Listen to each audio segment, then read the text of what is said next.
शराब घोटाला मामले में दिल्ली की राउज एवेन्यू कोर्ट ने मुख्यमंत्री अरविंद केजरीवाल को 15 दिन के लिए तिहाड़ जेल भेज दिया। तिहाड़ में उनको उसी जेल नंबर 2 में रखा गया जिसमें उनकी ही पार्टी के नेता संजय सिंह को रखा गया था। जेल प्रशासन ने केजरीवाल के आने से पहले ही जेल नंबर 2 को खाली करवा लिया था। केजरीवाल को गिरफ्तार करने वाली ईडी ने कोर्ट में रिमांड की मांग नहीं की, जिसके बाद उन्हें 15 अप्रैल तक न्यायिक हिरासत में भेजने का फैसला लिया गया। और कोर्ट के फैसला सुनाने के बाद कड़ी सुरक्षा के बीच दिल्ली पुलिस सीएम अरविंद केजरीवाल को लेकर तिहाड़ जेल पहुंच गई। मुख्यमंत्री अरविंद केजरीवाल को तिहाड़ की जेल नंबर 2 में रखा गया। तिहाड़ पहुंचने से पहले पुलिस ने उनकी मेडिकल जांच करवाई। तिहाड़ जेल के बाहर सुरक्षा व्यवस्था भी सख्त कर दी गई। पूरी तैयारियां यहाँ पर प्रशासन की तरफ से भी की गई है, क्योंकि मामला सीएम का है, इसीलिए सिक्योरिटी के मद्देनजर जगह जगह पुलिस वालों की तैनाती देखने को मिल रही है। अरविंद केजरीवाल से पहले तिहाड़ की जेल नंबर 2 में आम आदमी पार्टी के नेता संजय सिंह को रखा गया था। सूत्रों के मुताबिक अरविंद केजरीवाल को रखने के लिए जेल प्रशासन ने संजय सिंह को कुछ दिन पहले ही जेल नंबर 5 में शिफ्ट कर दिया था। अरविंद केजरीवाल की पत्नी सुनीता केजरीवाल ने कोर्ट के फैसले पर सवाल उठाए। पूछताछ पूरी हो गई है, अदालत ने दोषी नहीं कहा, उनको जेल में क्यों डाला है? इससे पहले कोर्ट में सुनवाई के लिए जाते समय अरविंद केजरीवाल ने प्रधानमंत्री पर निशाना साधा। प्रधानमंत्री जी जो ये कर रहे हैं ये देश के लिए अच्छा नहीं है। आम आदमी पार्टी के कई कार्यकर्ता तो हाथों में पोस्टर और बैनर लेकर तिहाड़ जेल के बाहर पहुंच गए और वहां प्रदर्शन शुरू कर दिया, क्योंकि आम आदमी पार्टी के कार्यकर्ता अरविंद केजरीवाल को तिहाड़ भेजे जाने से नाराज हो गए। 10 दिन की पूछताछ के बाद ईडी ने दिल्ली की राउज एवेन्यू कोर्ट में मुख्यमंत्री अरविंद केजरीवाल को पेश किया। वहां दोनों पक्ष के वकीलों के बीच जोरदार बहस हुई। ईडी के वकीलों ने आरोप लगाया कि केजरीवाल ने जांच में सहयोग नहीं किया और पूछताछ के दौरान सवालों के गोलमोल जवाब दिए। हालांकि ईडी के वकीलों ने कोर्ट को बताया कि पूछताछ के दौरान अरविंद केजरीवाल ने अपने 2 मंत्रियों आतिशी और सौरभ भारद्वाज का नाम लिया था।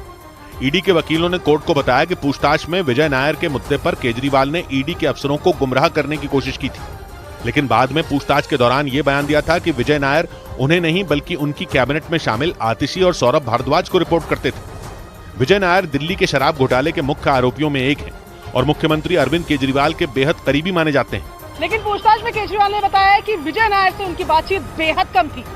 हालांकि पूछताछ में ईडी के अफसरों ने विजय नायर की कई व्हाट्सएप चैट अरविंद केजरीवाल को दिखाए, जिनमें उनके और विजय नायर के बीच बातचीत मौजूद थी।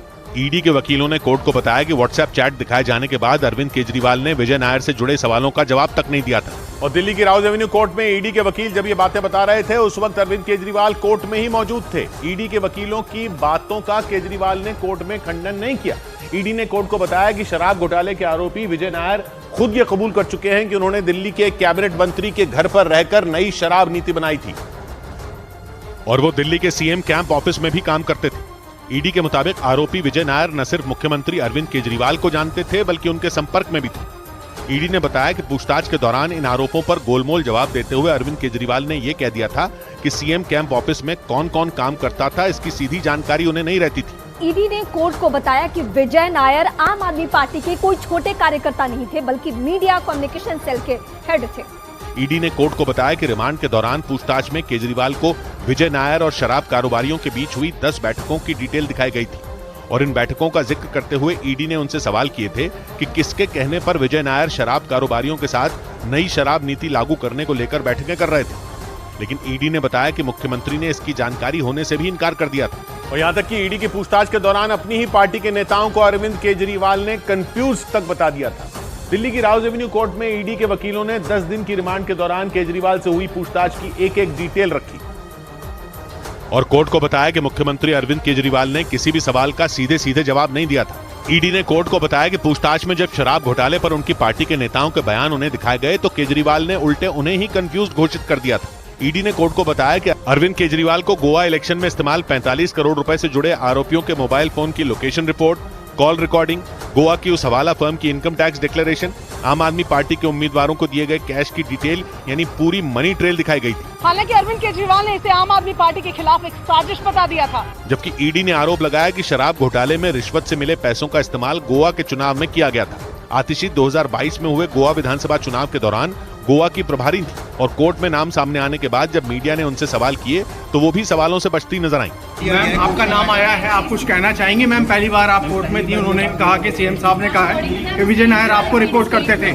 ईडी के वकील जब कोर्ट में आतिशी और सौरभ भारद्वाज के नाम का जिक्र कर रहे थे उस वक्त दोनों मंत्री कोर्ट रूम में ही मौजूद थे।